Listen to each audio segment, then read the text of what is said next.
Okay, Gretel, here we are on a gloomy day at Palm Beach in December before lunch on a Sunday, and I thought what might be fun is to talk about the old days when you were first up in King's Cross, when you really created Madame Lash, and the days when you were stripping or burlesque. I don't know how you like to talk about it, but you might like to recall, was Elizabeth Burton working back then? Well, she had been. I never encountered her when she was doing her acts. I don't think she was in the main. How did you come to find yourself disrobing? Oh well, I was. You're a I good was convent the artist. girl. I was one of the artist models at East Sydney Tech. Right. And I'd been asked to jump out of a cake for a farewell party for a teacher. Yes. So You went from cakes to the wore cross. a mad little outfit, Yes. which I cut out of. I was dressed as I was a student. I cut it out of straps of pink plastic and, Yes. and it opened in various ways with studs. I remember it well. And I jumped out of the cake, and that was the highlight of the party. And I was spoken to by George Schwartz, recently deceased, sad to say, and I told the story at his funeral as well, Yes. recently, of how he had said, oh, well, what are you going to do over the holidays? And I said, pull in the belt. I had a summer school and so on, but there wasn't much work for an artist model in Sydney. I had something in Melbourne in 3 weeks, for 3 weeks in a few weeks' time.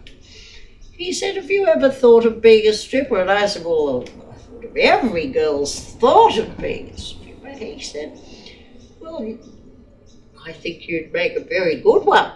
And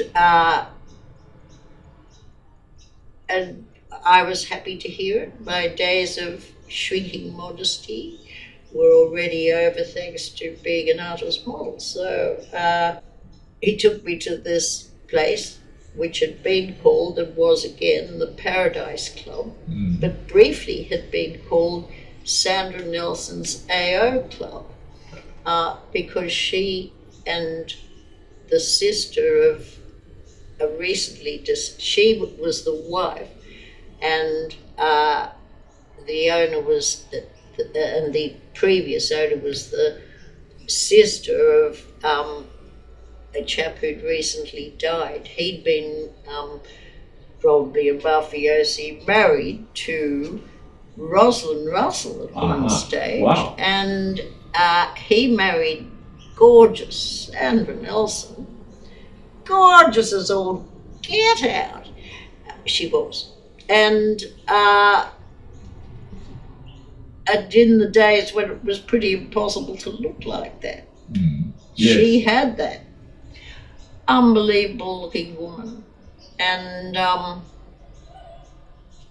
I had seen her when my second boyfriend's older brother took both of us to the cross to Yes. see the show, and she was billed as the girl who was put together by a sex-crazed Frankenstein. And out she came like a living, breathing Vargas girl, bumped under blonde hair, champagne-shaped tits with dangles that was there, and stilt high heels. Oh, she was gorgeous. And so I know what it's like to have that feeling that Lashettes used to have about me when I She was your mentor, or finally came out. Well, yes, she had trod where in my fantasies I would go. Yeah. And so I took to it. Yeah. And if I do something, I like to do it really well. Yes. And when I was on stage a few days later, George Schwartz had me audition for her. What was the audition like? Well, we had to make our way through a crowded, smoky den filled with the punters and up some greasy stairs at the back into the dressing rooms where there was pipe music from the show below And she said, with these luscious Angelina lips, she said, take off your clothes and move to that music. Right. So I did, willingly. Yes. Anyway, she said, right, come to the club tomorrow afternoon, I'll have a choreographer for you. And so I did, and 2 days later I was on stage. Can you remember any of the music? Oh, not the music so much, but it was African-y, slashy sort of stuff. Yeah. But this black idol that was standing near the wall inspired me. I said I'd like to use that, and I called myself Princess Abraxas. Princess Abraxas. Yes. Yes. I made myself a black satin cloak with mad rune things on it, unfinished. It never did get finished. Not a lot long after that, Marquesa de Sade, otherwise known as Shelley, and her boyfriend got offered the managership of Lay Girls in Adelaide. Uh-huh. So they were moving on, and so then she agreed to teach me the whip act. Wow. And so always I acknowledge her. Yeah. I'm forever grateful for Yes. the whip act. I made it my own, of course, with my curvaceous body as I had particularly then, and in that time, I would leap in a cab and go to dressed, ready for stage again. Yes. Go to whatever I heard about was on. Fabulous. And Yes. so I'd be Madame Lash. Yes. Come in. Eyelashes, makeup. Back then, it was a complete glitch, Yeah. on the crowd, no one looked like that at the time. So, Gothics do it the whole time. yeah. So was there back shock then. horror responses Oh, from the look, good citizens? you'd of seen Sydney? it in bondage magazines, sort of. But, Yeah. but there was me doing it. Did it get you more invitations to parties? Oh yes, Yeah. it did, or else I was chucked out or whatever. Also. Yeah, one way or the other. One way or the other, it sorted them out.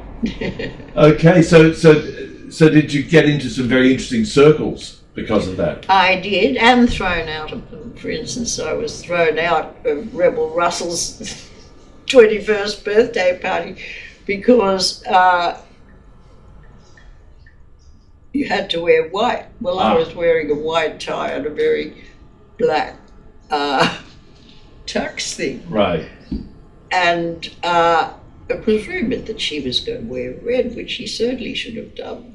But when she came out at midnight or something wearing white, she spied me, this black thing in the Yes. middle of all these cavorting people having a fabulous time. And she had the security guards throw me out. But I said, well, you'll have to let my partner know because he was an invited guest and I was +1. And so they went off. Security had to go and find the partner because he'd be worried. And in the meantime, up came Charles Whitty, who, people were saying, Madame Lash, how fabulous, Yes. they saw what I did. But came up and said, could he have he was talking to me. I'd met him before, but he was talking to me then. And Charles Whitty came up and said, can I have a dance? And I said, well, I don't know whether we've got time because I'm about to be thrown out. And he said, what? Not while I am here. And when they came up to throw me out, he said, don't throw her out. I'm Charles Whitty and I'm Nutter. And they went off to tell the rebel that they weren't going to throw me out because he was Charles Whitty, they said. And she said, throw her out anyway. So they came to get me anyway. Charles didn't notice at first. He heard that I'd been dragged out to the front gates where I was leaning on the front gates and in Denham Street, what, Denham Place or something. Yeah. I'm leaning on the front gate saying, well, now what? I'm a long way from home. So they went to get there's a confabulation going on, and they decided to get the hire car to take me back to Sydney. So that takes a long time. In the meantime, down the hill comes Charles Whitty with his suitcase. He'd been an invited guest for the night, but his suitcase, his intending partner of the night. Yes. And Harry Miller and all sorts of other people. And we were having a party at the gates, and they'd brought champagne down. Yep. And when the car came, Charles, me, and the girlfriend all got in the car. And Charles Whitty's instructing the driver how to get to our place, as I live in Woolloomooloo. He said, drop off Katie, whatever her name was, first, because she's on the way. Yeah. Then we go to Delta, and of course, the girl looking very nonplussed. I've got a couple of things in your suitcase. I'll send them to you. That's all right.